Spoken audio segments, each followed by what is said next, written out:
Bathroom এখানে বসবে আপনার বেসিন। এই যে বেসিনের উপরে গরম ঠান্ডা লাইন দুই দিকে নামানো হইতেছে। এদিকে আছে আবার আপনার ঝর্ণা, মিসকার কল সেট আপ করা হবে। এই যে উপরে হোল করা রাখলাম। এই দিকে এখানে এই যে গরু কাটা হইতেছে, পানির লাইন সেটিং করা হবে। এই যে এদিকে সম্পূর্ণ বেসিংয়ের লাইনটা ওয়ালের ভিতরে হবে।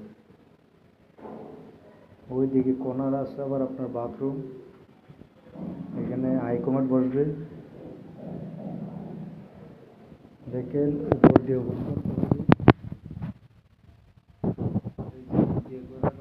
উপরে পর্দা তুলতে হবে।